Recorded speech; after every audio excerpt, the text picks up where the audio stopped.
तो कैसे हैं आप सभी। मैं प्रीति आप सभी का स्वागत करती हूँ आपके अपने YouTube चैनल स्टडी पॉइंट पे। तो दोस्तों उम्मीद करते होंगे कि आप अपना और अपनी फैमिली का अच्छे से ध्यान रखते होंगे। तो इससे पहले की वीडियो में हम लोगों ने क्या जाना था, हम लोगों ने जो हम लोग एक्सक्रीटरी सिस्टम पढ़ रहे हैं, एक्सक्रीटरी सिस्टम एक्सक्रीटरी और जो भी चीज़ें थी उसके बारे में पढ़ रहे हैं। हम लोग का आज का जो वीडियो है एक्सक्रीटरी सिस्टम से यानी उत्सर्जन से रिलेटेड लास्ट वीडियो है, ठीक है।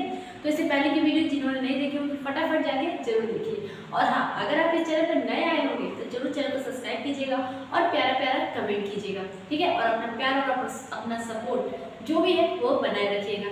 तो आज की इस वीडियो में हम लोग क्या जानेंगे, आज के इस वीडियो में हम लोग बहुत खास बात जानने वाले हैं कि क्यों हमारा जो टॉयलेट होता है वो पीला होता है।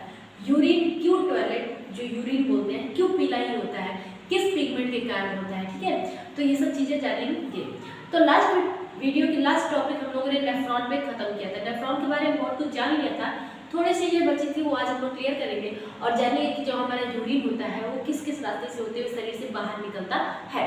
तो सबसे पहले नेफ्रॉन की अगर बात करूँ तो नेफ्रॉन, जिसको हम हिंदी में वृक्काणु बोलते हैं, वृक्क की क्रियात्मक एवं संरचनात्मक इकाई मानी जाती है। जैसे कि सेल, कोशिका को हमारे शरीर की फंडामेंटल यूनिट ऑफ लाइफ कहा जाता है, स्ट्रक्चरल फंक्शनल यूनिट कहा जाता है। उसी तरह जो किडनी होती है, किडनी की जो क्रियात्मक और संरचनात्मक यानी कि structural and functional unit of kidney, ठीक है, किसको मानी जाती है, नेफ्रॉन को कहा जाता है। नेफ्रॉन को structural and functional unit of kidney कहा जाता है, ठीक है। आपको ये सब ध्यान रखना है कि नेफ्रॉन क्या होता है। नेफ्रॉन सबसे इंपॉर्टेंट पार्ट होता है हमारी किडनी को, ठीक है। तो इसीलिए इसको वृक्क की क्रियात्मक एवं संरचनात्मक इकाई मानी जाती है। अब हम बात करते हैं जो हमारी यूरिन होता है वो कैसे हमारे यूरिन को जो हमारा किडनी होता है कैसे यूरिन को हमारे शरीर से बाहर तक ले जाता है। तो सबसे पहले आता है टर्म मूत्रवाहिनी। मूत्रवाहिनी को हम इंग्लिश में यूरेटर बोलते हैं। क्या बोलते हैं? यूरेटर।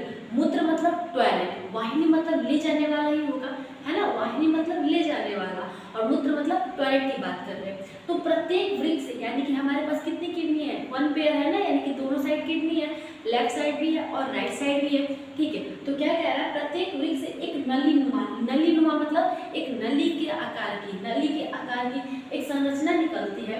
यानी कि अगर हमारा किडनी है, ठीक है, अगर हमारा दोनों साइड में किडनी को बना हो तो इनसे एक नलीनुमा आकृति निकलती है कुछ इस प्रकार से। इसको क्या बोलते हैं, जो मूत्र को मूत्राशय तक ले जाता है। कहाँ तक ले जाता है? मूत्राशय, यानी कि यहाँ से यहाँ पे यूरिनरी ब्लैडर खुलता है हमारा, यूरिनरी ब्लैडर, और यहाँ तक ले जाती है। ये देखिए, ये हमारी मूत्रवाहिनी हो गई। मूत्रवाहिनी को हम यूरेटर बोलते हैं, यूरेटर, ठीक है, जो मूत्र को ढोता हो। और ये कहाँ तक लेके जा रहा है? तो मूत्राशय तक। कहाँ तक? मूत्राशय तक। ये हमारा मूत्राशय हो गया, मूत्राशय तक ले जाती है, उसे हम मूत्रवाहिनी कहते हैं। उसे क्या कहते हैं? मूत्रवाहिनी कहते हैं, यानी कि यूरेटर। सिंपल सा बात है कि मैम दो वृक्क होते हैं ना, प्रत्येक वृक्क से एक पतली जो नलीनुमा आकृति निकलती है, नलीनुमा पाइप जो भी बोल सकते हैं निकलती है, वो जो होते हैं मूत्र को कहाँ तक ले जाती है? हमारे मूत्रवाहिनी मूत्राशय तक ले जाती है। तो इसको हम क्या कहते हैं? मूत्रवाहिनी कहते हैं। हो गया क्लियर?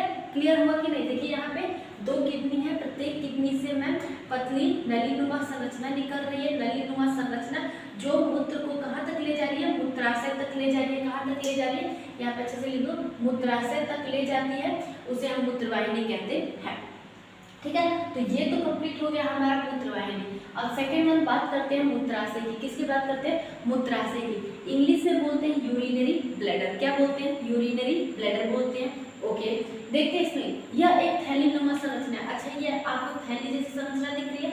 बिल्कुल। जहाँ पर मूत्र को कुछ समय के लिए एकत्र किया जाता है, यहाँ पर हमारा यूरिन क्या हो जाता है? इकट्ठा हो जाता है। क्या होता है? इकट्ठा होता है ना, इकट्ठा होता है। जब आप कभी आपने महसूस किया होगा, जब आपको बहुत तेज टॉयलेट लगा होता है तो आपका जो उदर भाग होता है वो क्या हो जाता है? फूल जाता है। तो वहीं पे तो हमारा मूत्राशय है, इसलिए तो वहाँ पे क्या हो जाता है? आपको फूलन दिखाई देता होगा, तो उसे मूत्राशय कहा जाता है। मूत्राशय किसे कहते हैं? तो एक थैलीनुमा संरचना है जहाँ पर मूत्र को यानी कि टॉयलेट को एकत्र किया जाता है कुछ समय के लिए। हमेशा के लिए थोड़ी एकत्र किया जाता है, कुछ समय के लिए क्या किया जाता है? एकत्र किया जाता है। क्या किया जाता है? एकत्र किया जाता है। उसे हम क्या बोलते हैं? मूत्राशय कहते हैं। क्या बोलते हैं? मूत्राशय। अब अगला बात, मूत्र मार्ग की बात कर लेती हूँ। किसकी? मूत्र मार्ग की अगर मैं बात करूँ, मूत्र मार्ग यह एक झिल्ली नुमा संरचना होती है जिसे मूत्र को बाहर निकाला जाता है। अब यहाँ से इधर मूत्र मार्ग निकलता है, तो कैसे झिल्ली नुमा संरचना है जिससे मूत्र को बाहर निकाला जाता है। आप ये लिख सकते हो मूत्र मार्ग वो कहा जहाँ से मूत्र बाहर निकलता है। मूत्र मतलब टॉयलेट यानी कि पेशाब की बात की जा रही, यूरिन की बात की जा रही, और मार्ग मतलब रास्ता। तो जहाँ से टॉयलेट क्या करता है, हम लोग मूत्र को बाहर निकालते हैं, उसे हम मूत्र मार्ग के नाम से जानते हैं। ठीक है, आई होप ये क्लियर हुआ होगा। मूत्र वाहिनी, मूत्राशय और मूत्र मार्ग, 3 टर्म आपको क्लियर हो गए कि नहीं हो गए? हो गए। ठीक है, अब आते हैं असली बात करते हैं। असली बात क्या है कि क्यों मैम हमारा टॉयलेट जो होता है, ये जो हमारा टॉयलेट होता है पीला क्यों होता है? ठीक है, देखिए आपका टॉयलेट अगर हद से ज़्यादा पीला दिखाई दे रहा है तो कहीं ना कहीं आपको प्रॉब्लम है, आपके अंदर कोई ना कोई बीमारी है। ठीक है, जैसे आप मेडिसिन वगैरह का कोई व्यक्ति है जो ज़्यादा बीमार रहता है, उसका जो टॉयलेट देखने को मिलता है बहुत ही ज़्यादा पीला देखने को मिलता है, क्योंकि जो उसके मेडिसिन होते हैं उसमें कुछ पिगमेंट पाए जाते हैं जिनके कारण वो पीला दिखाई देता है।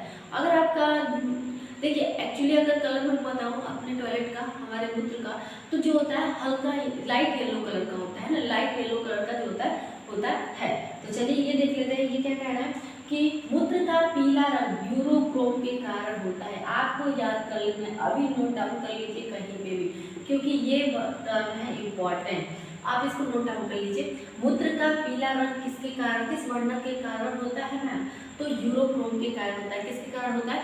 यूरोक्रोम के कारण होता है। यूरोक्रोम के कारण जो मूत्र होता है, टॉयलेट जो होता है पीला दिखाई देता है। अब बात करते हैं, आपने एक टर्म सुना होगा, क्या टर्म सुना होगा कि आपने डायलिसिस सुना होगा।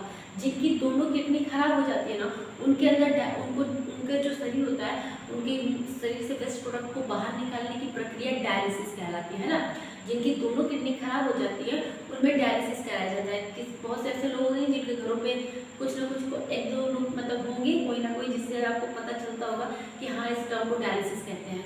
बहुत लोगों ने सुना होगा, बहुत लोगों ने नहीं सुना होगा, तो आज सुन लिया होगा कि डायलिसिस किसे कहते हैं। तो जो हमारा वृक्क द्वारा यानी किडनी के माध्यम से जब किडनी के द्वारा किसका यहाँ पे रक्त छूट गया है, रक्त के शुद्धिकरण, क्या रक्त के शुद्धिकरण की प्रक्रिया अपोहन यानी कि डायलिसिस कहलाती है।